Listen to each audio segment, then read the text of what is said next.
Hello दोस्तों, स्वागत है आपका स्पार्क कोचिंग सेंटर में। तो गाइस, आज की वीडियो में हम पढ़ने वाले हैं क्लास 12th की पॉलिटिकल साइंस, जिसका चैप्टर नंबर फर्स्ट है और नाम है दो ध्रुवीयता का अंत। देखिए, मैं आपको पहले बता दूं कि इससे पहले इसमें और भी चैप्टर्स थे। लाइक इसमें पहले थे आपके 9 चैप्टर और दूसरी वाली में 8।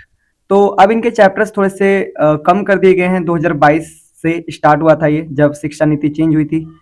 तो इन्होंने 2 चैप्टर डिलीट करे। एक जो पहला चैप्टर था, ठीक है, शीत युद्ध का दौर, और एक तीसरा चैप्टर जिसमें अमेरिका का वर्चस्व, ठीक है। वो पहला और तीसरा चैप्टर था, तो वो डिलीट कर दिया। तो अब इसमें 2 चैप्टर डिलीट होने के बाद चैप्टर बच्चे हैं 7, ठीक है। यानी पहला चैप्टर है दो ध्रुवीयता का अंत, और जो लास्ट चैप्टर इस बुक का वो है वैश्वीकरण, ठीक है। और वैश्वीकरण पहले 9th चैप्टर हुआ करता था इस बुक का, और ये वाला जो अभी पढ़ रहे हैं हम, ये सेकंड हुआ करता था। तो गाइज, अब जो वीडियोस, अब यूट्यूब पे आपको और भी वीडियोस मिल जाती होंगी। तो अब जो भी वीडियोस बनती हैं वो न्यू सिलेबस पे बनती है, लेकिन मैं आपको थोड़ा सा पहले बता दूं कि इसकी जो शुरुआत आपको एक बार पढ़नी बहुत जरूरी है। जो पहला चैप्टर था कि शीत युद्ध का दौर ये कब से कब तक चला, क्यों चला, किस कारण ये स्टार्ट हुआ, ये सारी चीजें तो आपको मैं पहले थोड़ा सा बता दूं, डिफाइन कर दूं, तब मैं यहाँ से आगे लेके जाऊंगा। उससे पहले बता दूं कि यहाँ पर मैं 11th क्लास की भी वीडियोस करवा रहा हूँ, 12th की भी, और 12th के भी आपकी जियोग्राफी इत्यादि की वीडियोस आनी बाकी है। तो मैं उसको भी बहुत जल्दी अपलोड करने की कोशिश करूंगा। और साथ साथ बता दूं, यहाँ पर पूरा आपको इंग्लिश स्पोकन का बैच भी दिया जा रहा है फ्री में, तो आप उसका ही फायदा उठा सकते हैं। साथ ही साथ हमारा एक और यूट्यूब चैनल है जिसका नाम है spark coaching centre for English. उस पर हम सिर्फ इंग्लिश टीच करते हैं, तो आप वहां से भी हमसे इंग्लिश सीख सकते हैं। तो आइए स्टार्ट करते हैं आज की वीडियो। देखिए, दो ध्रुवीयता का अंत, इससे पहले थोड़ी सी महत्वपूर्ण जानकारी देखते हैं। देखिए, मैं आपको पहले बता दूं कि जो आपका प्रथम विश्व युद्ध है वो हुआ था 1914 से लेकर 18 में, ठीक है। और जो सेकंड वर्ल्ड वॉर है, यानी सेकंड विश्व युद्ध, वो हुआ था 1939 से लेकर 1945। और ठीक 1945 के बाद स्टार्ट हो गया आपका क्या, शीत युद्ध, ठीक है। ये याद रखना है, बहुत इंपॉर्टेंट है। कहीं ना कहीं ये एक स्टोरी का याद करने की तरीका है ये इस बुक को। बहुत ईजी बुक है, पढ़ेंगे। 11th क्लास से तो बहुत ज़्यादा मस्त है, ठीक है। 11th में थोड़ी सी टफ लगती है जो बुकें हैं, लेकिन 12th में बहुत ज़्यादा इजी है। मतलब अगर मैं कंपेयर करूँ 11th और 12th कौन इजी है, तो मैं कहूँगा 12th, क्योंकि इसमें बहुत अच्छी अच्छी चीज़ें हैं, नॉलेजेबल चीज़ें हैं, और मज़ा भी आता है पढ़ने में। 11th में भी है, लेकिन उसमें थोड़ा थ्योरी ज़्यादा है, इसमें थोड़ा सा प्रैक्टिकल भी है कि आप वर्ल्ड को देख सकते हैं ऐसे, ठीक है। आगे देखिए, अब देखते हैं दूसरे विश्व युद्ध के बाद पूरे विश्व में दो महाशक्ति का जन्म हुआ। पहला था यूएसए और दूसरा था यूएसएसआर, ठीक है। ये आपको याद रखना है। जो आप इस पूरे चैप्टर में इन दोनों का जिक्र सुनेंगे, यूएसए और यूएसएसआर। यूएसएसआर का तो एक तरीके से खात्मा हो गया था 1991 के आसपास, लेकिन यूएसए अभी भी है, ठीक है। तो इनको बहुत अच्छे से पढ़ना है। आगे चलिए, देखिए आगे दिखा रखा है प्रथम विश्व युद्ध। प्रथम विश्व युद्ध कब हुआ, अभी मैंने आपको बताया था 1914 से लेकर 1918, ठीक है। द्वितीय विश्व युद्ध हुआ बच्चों आपका 1939 से लेकर 1945 तक। और तीसरा जो विश्व युद्ध तो नहीं कह सकते, इसको हमने दिया नाम शीत युद्ध का, क्योंकि इसमें जिस तरीके से प्रथम विश्व युद्ध में और सेकंड विश्व युद्ध में जो हानि हुई थी जान मान की, वो उतनी नहीं हुई, ठीक है। लेकिन जो शीत युद्ध है वो ना बीच बीच में होता रहा, युद्ध हुआ फिर थोड़ा सा टल गया। मतलब संभावना बनती रही कि युद्ध हो जाएगा, ऐसा फील हुआ, लेकिन एक्चुअल में युद्ध नहीं हुआ, ठीक है। मतलब कि लग रहा था कि यहाँ युद्ध हो जाएगा, और लेकिन युद्ध हुआ नहीं, ठीक है। तो ये आपका 1945 से स्टार्ट हुआ और लगभग 1951 में खत्म हुआ, यानी कि लगभग 55 सालों तक चला, ठीक है। आगे देखिए, एक नंबर का क्वेश्चन आता है, बर्लिन की दीवार शीत युद्ध का सबसे बड़ा प्रतीक थी। क्वेश्चन आ जाएगा कि शीत युद्ध का सबसे बड़ा प्रतीक क्या थी, तो आपको लिखना है बर्लिन की दीवार, ठीक है। इसको बहुत अच्छे से पढ़ना है, मैंने आगे डिफाइन करा है। देखिए आगे, समाजवादी क्रांति 1917 को रूस में हुई। देखिए, जब समाजवादी क्रांति रूस में हुई थी ना, उसके बाद ही यूएसएसआर का जन्म हुआ था, ठीक है। नेक्स्ट है आपका, सोवियत संघ का विघटन 25 दिसंबर 1991 में हुआ। सोवियत संघ का जो विघटन है वो कब हुआ था, 1951 में, सॉरी 91 में, ठीक है। आगे दिखा रखा है, बर्लिन की दीवार को 9 नवंबर 1989 को आम जनता द्वारा गिरा दिया गया। किसके द्वारा गिराया गया, आम जनता के द्वारा। तो ये भी आपको बहुत अच्छे से पढ़ना है। और अगर दोस्तों आपको मेरा पढ़ाने का मेथड सही लगता है, अच्छा लगता है, आपको चीजें समझ में आती हैं, तो प्लीज कमेंट करिए और ज्यादा से ज्यादा वीडियो को शेयर करिए, ठीक है।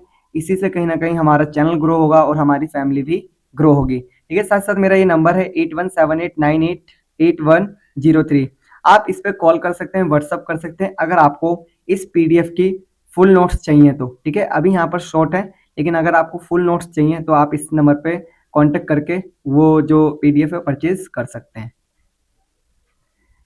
आगे देखिए, महत्वपूर्ण प्रश्न। अभी जो हम पढ़ रहे थे वो जानकारी थी, यानी कि कुछ ऐसी चीजें जो चैप्टर में हमें डीपली पढ़ना पड़ता तो पता लगता, हमने ऊपर ऊपर से जान लिया। अब हम चलते हैं कुछ क्वेश्चंस की ओर जो बहुत इंपॉर्टेंट है, पेपर में कई बार आ चुके हैं।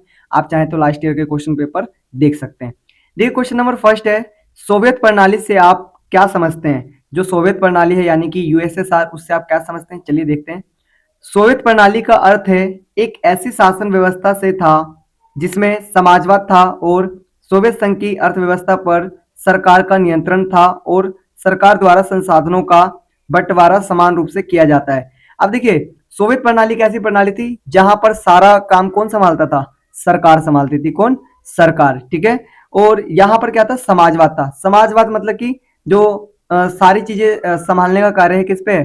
सरकार पे ही है। जैसा लिख रखा है ना, चाहे वो संसाधन हो, ठीक है, चाहे संसाधन का बंटवारा करना हो, सभी कौन संभालता था? सरकार संभालती थी। ठीक है, तो सोवियत प्रणाली का अर्थ है जहां पर सारा कार्य कौन संभाल रहा हो? सरकार संभाल रही हो, उसे ही सोवियत प्रणाली कहते थे। ठीक है, यानी यहाँ पर एक समाजवाद की समाजवादी विचारधारा थी। ठीक है, ये आपको पूरा याद कर लेना अच्छे से और एक बार में याद हो जाएगा। आगे चलते हैं बच्चों। ये जो क्वेश्चन है ये मोस्ट इंपॉर्टेंट क्वेश्चन है, आप पढ़ के जाइए क्योंकि अभी इसका 6 नंबर का क्वेश्चन भी आना है।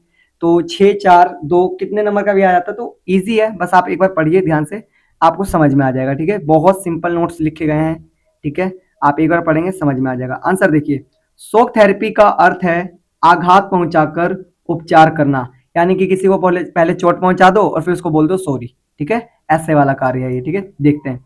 देखिए, साम्यवाद के पतन के बाद सोवियत संघ के गणराज्यों को विश्व बैंक और अंतर्राष्ट्रीय मुद्रा कोष द्वारा निर्देशित साम्यवाद से पूंजीवाद की ओर परिवर्तन के मॉडल को शॉक थेरेपी के नाम से जाना जाता है। यानी कि देखिए, पहले क्या करा कि जो साम्यवाद है उसको तोड़ दिया और साम्यवादी के टूटने के बाद उन्होंने क्या करा, उन्होंने वहां पर पूंजीवादी स्थापित कर दिया। समझ में आ गया? और ये किसने करा था? विश्व बैंक ने और अंतरराष्ट्रीय मुद्रा कोष ने। ठीक है, ये आपका पेपर में 2 का भी क्वेश्चन आ सकता है, 1 का भी आ सकता है, और अगर थोड़ा सा बड़ा आएगा तो इसमें थोड़ा सा और भी चीजें को ऐड करना पड़ेगा। ठीक है, नेक्स्ट आपको दिखा रखा है क्वेश्चन नंबर तीसरा, जो कि बहुत इंपॉर्टेंट क्वेश्चन है और इसको तो आपको याद करना ही करना है, चाहे कुछ भी हो जाए। मैं आपको 100% दे रहा हूं, अगर ये फर्स्ट टर्म में नहीं आया तो जरूर प्री बोर्ड में आएगा, अगर प्री बोर्ड में नहीं आया तो फाइनल में आएगा। लेकिन ये क्वेश्चन हो सके तो आपका मिड टर्म में भी आए, प्री बोर्ड में भी आए और फिर फाइनल में भी आए, ऐसा भी हो सकता है क्योंकि ये इस चैप्टर का सबसे इंपॉर्टेंट क्वेश्चन है। ठीक है, देखिए, सोवियत संघ की किन्हीं 6 विशेषताओं का वर्णन कीजिए। ठीक है, चलिए स्टार्ट करते हैं। सोवियत संघ की विशेषताएं निम्नलिखित हैं। पहला देखिए, अगर अमेरिका को छोड़ दो तो सोवियत संघ की अर्थव्यवस्था पूरे विश्व की तुलना में कई ज्यादा विकसित थी। ठीक है, अगर हम सोवियत संघ को यूएसएसआर को छोड़ देना, तो सॉरी यूएसए को, अमेरिका को यानी कि यूएसए को, तो सोवियत संघ ही एक ऐसी अर्थव्यवस्था थी जो पूरे विश्व में सबसे बड़ी थी। ठीक है, आगे दूसरा, सोवियत संघ के पास ज्यादा ऊर्जा संसाधन, खनिज तेल, लोहा तथा इस्पात उत्पाद शामिल थे। ठीक है, मतलब कि जो सोवियत संघ था वहां पर संसाधन भी अच्छे थे, इस्पात अच्छा था, उत्पादन अच्छा था, मतलब सारी चीजें वहां ठीक थी। तीसरा, सोवियत संघ के दूर दराज के इलाकों में आने जाने के संसाधन भी काफी अच्छे थे। अब जो जो सोवियत संघ था ना, वहां पर जो 15 देशों से मिला हुआ एक यूएसएसआर था यानी सोवियत संघ, वहां पर ना एक दूसरे जगह आने जाने की व्यवस्था भी बहुत ज्यादा अच्छी थी, बहुत ज्यादा अपडेटेड थी, मॉडर्न थी। ठीक है, आगे देखिए, चौथा, सोवियत संघ का घरेलू उत्पाद वह उपभोक्ता तंत्र भी पूर्ण रूप से विकसित था, मतलब वहां पर जो घरेलू उत्पाद था वो भी बहुत ज्यादा अच्छा था।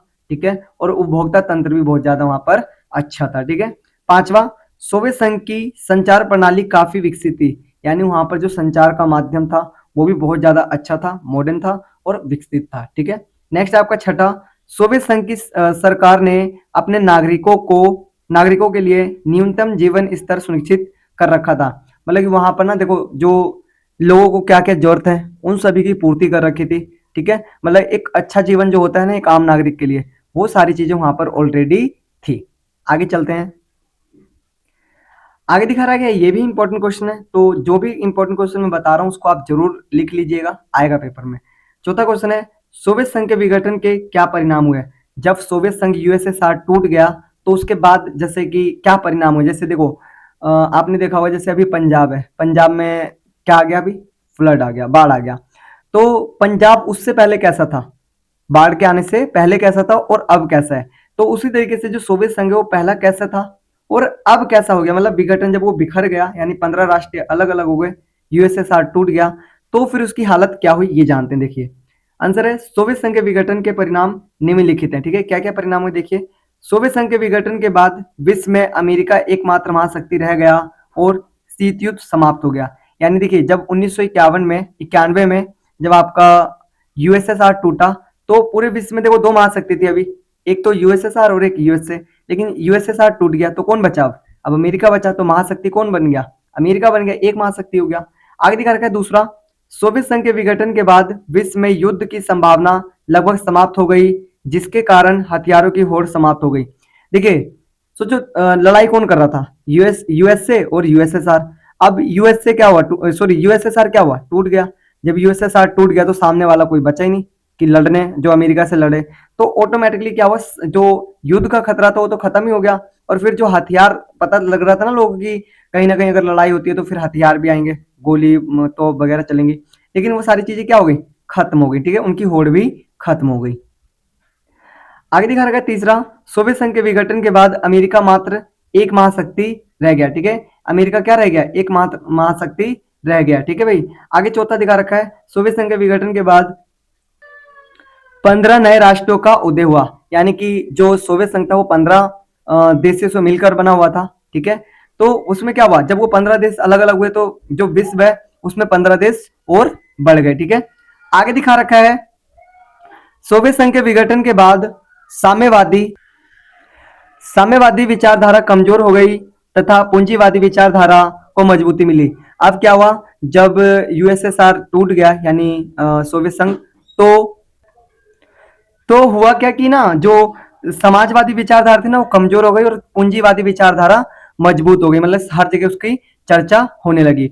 आगे देखिए छठा दिखा रखा है, सोवियत संघ के विघटन के बाद रूस को सोवियत संघ का उत्तराधिकारी बनाया गया। अब देखिए जब सोवियत यूएसएसआर जो था संगठन था वो जब टूट गया तो क्या हुआ, उसके बाद ना उसमें सबसे बड़ा देश था ना वो था आपका रूस। तो रूस को उन्होंने क्या बना दिया? उत्तराधिकारी, मतलब कि अब जो सोवियत संघ काम संभालता था यानी कि यूएसएसआर, उसके सारे कार्य कौन संभालेगा? ऑफिशियल वो संभालेगा आपका रूस। ठीक है, तो ये कहीं ना कहीं क्या हुए थे? परिणाम थे किसके? यूएसएसआर के विघटन के, यानी कि सोवियत संघ के विघटन। दो क्वेश्चन करवाए, दोनों क्वेश्चन बहुत इंपॉर्टेंट है। बाकी देखिए आगे पांचवा क्वेश्चन है, सोवियत संघ के विघटन के क्या कारण थे? जो सोवियत संघ टूटा यानी वो बिखरा, 15 देश अलग अलग हो गए, उसका कारण क्या था ये आपको बताना है। ठीक है, 6 मार्क्स का क्वेश्चन ये भी है। आगे देखिए क्वेश्चन नंबर 6 है, शॉक थेरेपी क्या है और इसके परिणाम का उल्लेख कीजिए। जो शॉक थेरेपी है वो है क्या और इसके क्या परिणाम हुए? जब शॉक थेरेपी हुई तो उसके परिणाम क्या हुए? ठीक है, ये बताना है। ये भी 6 मार्क्स का आ सकता है या 4 का आ सकता है, ये भी 6 या 4 का आ सकता है। आगे देखिए, आगे दिखा रखा है, साम्यवादी व पूंजीवादी विचारधारा में अंतर स्पष्ट कीजिए। जो साम्यवादी विचारधारा है और जो पूंजीवादी विचारधारा है इनमें आपको डिफरेंस बताने हैं। ठीक है, साम्यवाद क्या चीज है और पूंजीवाद क्या चीज है। जैसे कि जो यूएसएसआर था वो समाजवाद को मानता था यानी कि साम्यवाद था, और जो यूएसए है वो पूंजीवाद को मानता है। ठीक है, तो इन दोनों में आपको डिफरेंस बताना है। ये भी 6 या 4 या फिर 2 मार्क्स का आ सकता है। आगे है आठवां, आठवां दिखा रखा है, भारत और सोवियत संघ के बीच संबंधों का वर्णन कीजिए। आ सकता है, पढ़ लीजिएगा क्योंकि ये सब जो क्वेश्चन है ये बहुत इंपॉर्टेंट है। ठीक है, और इनको पढ़ के जाइए, क्योंकि आप ना एक काम करना, जब आप एग्जाम दे के आएंगे तो एक बार देखिएगा कि क्या यहाँ से क्वेश्चन आए हैं नहीं आए। आप खुद चेक करना, आपको पता लगेगा या तो 4 नंबर का आएगा या फिर 6 या 2 का आएगा जरूर, लेकिन ठीक है। तो ये जो इंपॉर्टेंट क्वेश्चन है मैंने यही करवाए हैं। और अगर किसी बच्चे को इसका फुल नोट्स परचेज करना हो, जैसे ये जो क्वेश्चन है अभी इनके आंसर नहीं है, तो ना आपने अभी तक ये रिव्यू कर लिया होगा कि हम जो हमारे नोट्स हैं वो किस तरीके से लिखे हुए हैं, इजी है टफ है, ये आपको पता लग गया होगा सारा। तो ये हमारा नंबर है 8178988103। इस पे मेरा नाम है बिट्टू कुमार और इस पे आप कांटेक्ट करके या फिर व्हाट्सअप कर ठीक है आप हमसे इसकी पीडीएफ परचेज कर सकते हैं। तो गाइज आज के लिए इतना ही, मिलते हैं इसी तरीके की बेहतरीन वीडियोस के साथ।